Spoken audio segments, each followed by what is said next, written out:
Hey peeps, so our new project today, big fella, you may have heard of him, Cthulhu.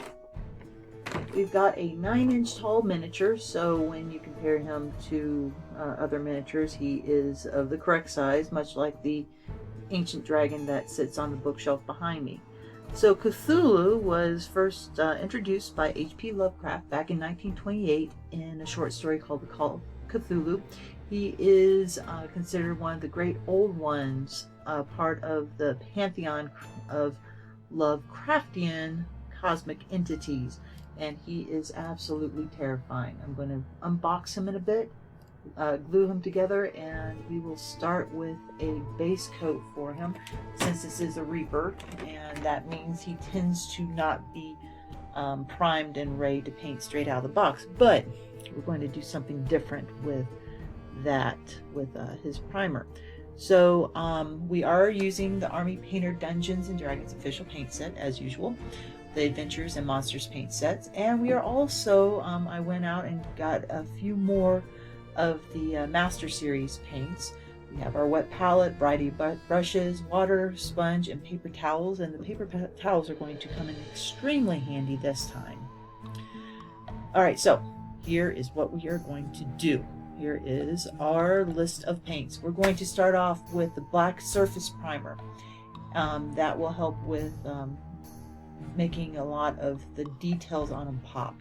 Then we're going to use Orc Skin and the MSP Pearl White.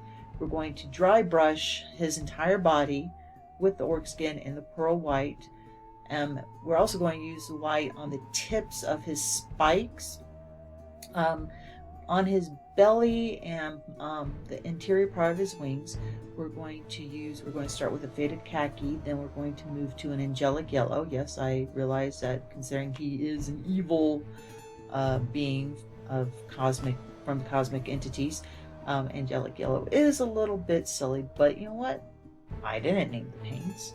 Alright, so then the majority of his body is going to be a pale olive green and with a military green. I am going to dry brush a Feywild Emerald from the Nolzur's paint sets. We are going to use a MSP Clear Purple on the tentacles and the base of the spikes. For his spikes and claws, we will follow that up with Skeleton Bone. Going back to the tentacles, we're going to use the darker Pixie Dust Pink. So it will be purple going into the brighter pink, going into the Flump Pink, which is a kind of a lighter pink.